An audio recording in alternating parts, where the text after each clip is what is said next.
Welcome to Brain Vision. Once again, welcome to a new problem. We're given a ball that's traveling. So this is the information that's given. So we have a ball that's traveling towards the right with a positive velocity of 40 meters per second. That's the ball traveling towards the right. And then it comes into contact with the bat.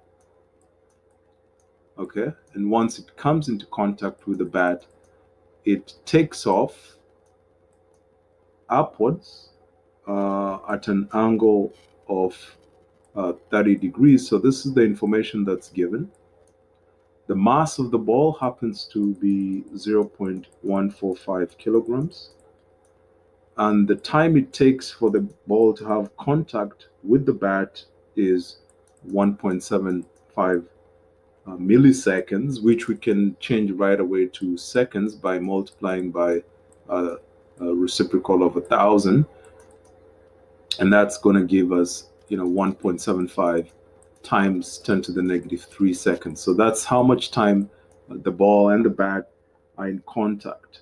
Remember, the ball is coming from the left, moving towards the right, and then it gets hit such that it's going to have component velocities. So it has a velocity in the horizontal direction, okay, which you can call v final x, and it also has v final y. This one is the initial velocity, it's in the x, so v initial in the x is 40, and then v initial in the y happens to be 0 because the ball is not going up or down. So that's the information we're given. We're supposed to find we want to find the horizontal. So this is the average force. We want to find the horizontal component, the average force. And we also want to find the vertical component of the average force. So, we're calling it V average X and then V average Y. So looking at this problem, you always have to think about the ball in terms of X and Y. So the first thing we're going to do is to compute the initial momentum. This happens, when the ball is moving towards the right. V initial in the X happens to be 40 meters per second. So the initial momentum in the X is the mass of the ball times the initial velocity in the X. The mass of the ball happens to be 0.145 kilograms, and the initial velocity in the X, which is in the positive direction, is positive 40 meters per second. And so if you plug in those numbers, you get that the initial momentum in the X is 5.8 kilogram meters per second. That's the initial momentum in the X. Remember, our target is to get the vertical and the horizontal components of the average force. So if you think of it in terms of a diagram, what you're saying is that you have once the ball moves this way, and then there's a bat, the bat hits the ball that way, and so there's a force, there's an average force that's responsible for that within a specific time. That average force has two components. It has the X component, and it also has the Y component. So that's what we're trying to get. So we always have to think about the X and Y in this problem, but everything starts with the initial stuff. So this is the initial momentum in the X. Remember, the ball travels up until it comes to the bat.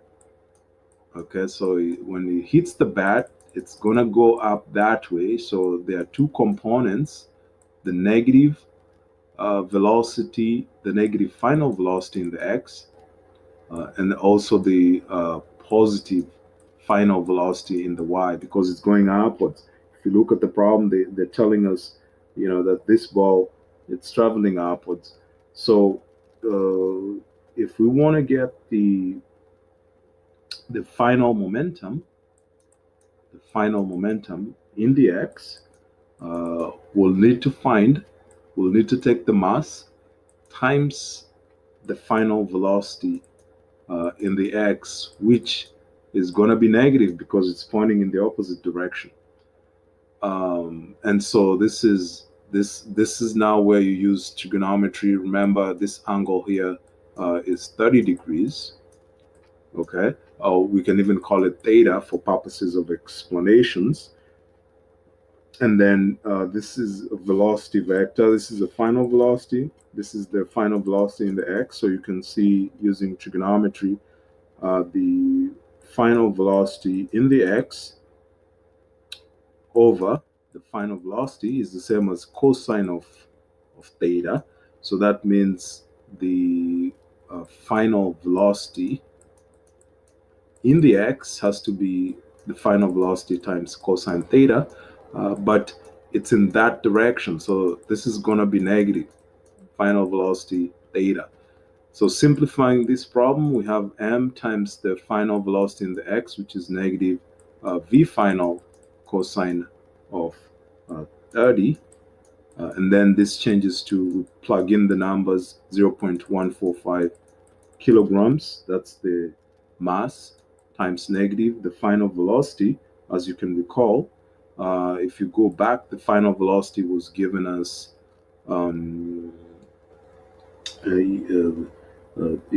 we have to check. It was given as 52 meters per second.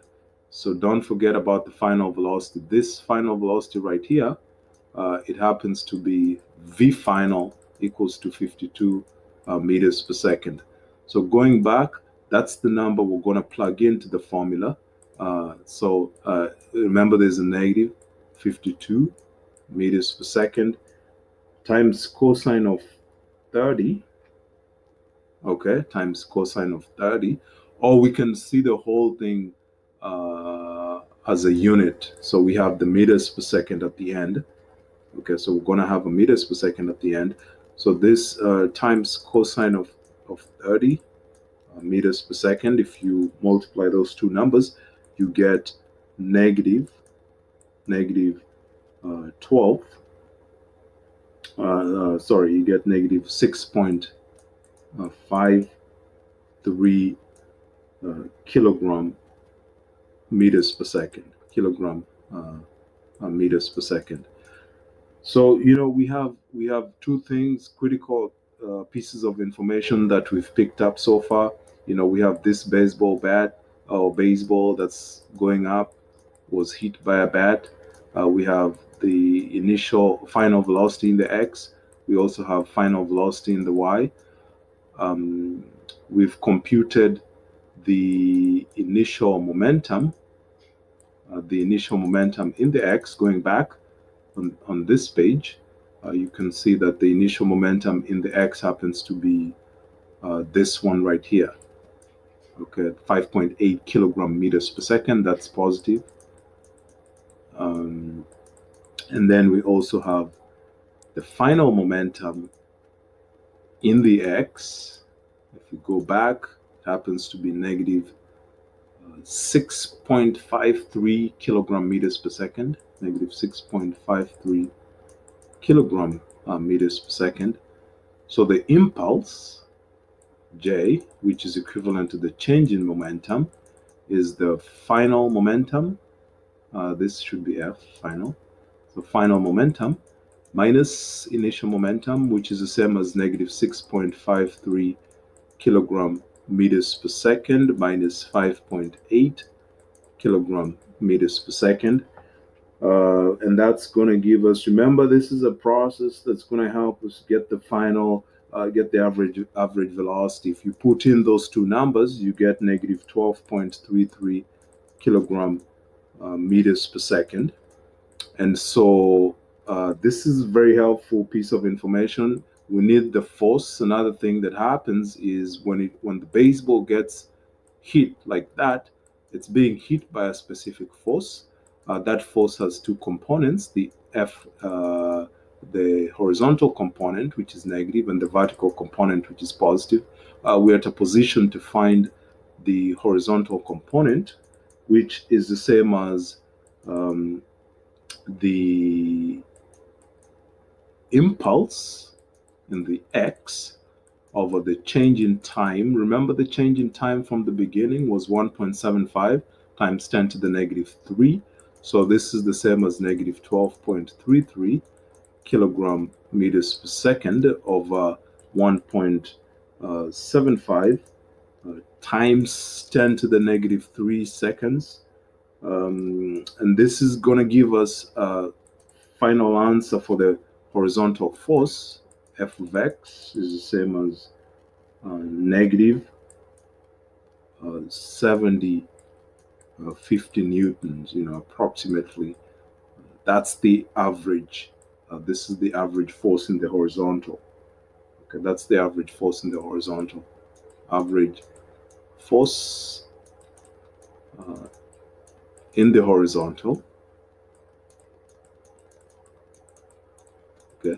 In the next page, we want to repeat the process so that we can get the same information this time for the y component. Remember, the ball is moving that way. The initial velocity in the x happens to be 40 meters per second, as you can recall. And then also, now we are kind of like focusing on the y component. But still, this is helpful pieces of information. Initial velocity in the x, 40 meters per second. Initial velocity in the y happens to be 0 meters per second because it's not moving up and down. The ball gets to a baseball bat, gets hit like that, and so it has a final velocity, negative final velocity in the x, and then it also has a negative final velocity in the y. Again, we're focusing on the y components. We want to find the initial momentum in the y. The initial momentum in the y happens to be the mass of the ball times the initial velocity in the y. So this is 0.145 kilogram times 0 meters per second. And that just gives us a momentum of 0 kilogram meters per second in the y direction. The other thing that happens is, once the ball is hit,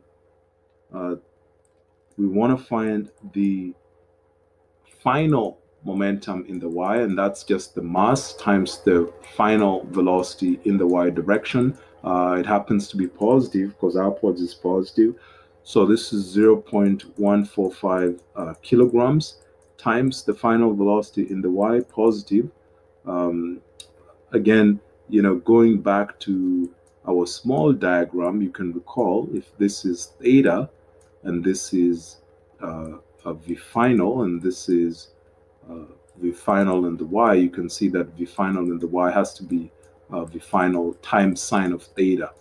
Okay, so then this is what we're going to plug in right there. V final was, if you can recall, 52 meters per second, and then times sine of theta, which is 30, and this is meters per second.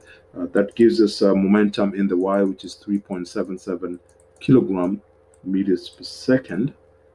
And so now we can get the impulse in the y, which is the final momentum in the y minus initial momentum in the y, and that gives us the final momentum is 3.77 kilogram meters per second. Remember, the initial momentum in the y is 0 kilogram meters per second. And so now we have all the information we need to find the average force in the y. We go to the next page and you can see that if we have that, this would be F and this would be Fy and this would be negative Fx. So we're interested in finding that. So final force, average force, this is an average force. The final average force, or the average force in the y direction, is the same as the momentum in the y direction over the change in time. And we just found that the momentum in the y direction is 3.77 kilogram meters per second. And then we divide that by change in time. Change in time, we got that from the beginning, which is 1.75 times 10 to the negative 3. So this is 1.75 times 10 to the negative 3 seconds. And so, if you plug in the numbers, you get that for the y direction, you're going to end up with 2150 newtons. That's the average force in the y direction. Thanks for watching the video. Just to kind of like summarize, we wanted to find the average force in the x direction, which happens to be negative 7050 newtons, and the average force in the y direction, which happens to be 2150 newtons. The key is to break up the final momentum into two components, the y and the x, and also the initial momentum into two components, the y and the x, and then to use the impulse to get the average force. Remember the F times delta T, which is the impulse, it helps us get the force because you solve for F. So F equals to the impulse over the change in time. Thanks for watching and have a wonderful day.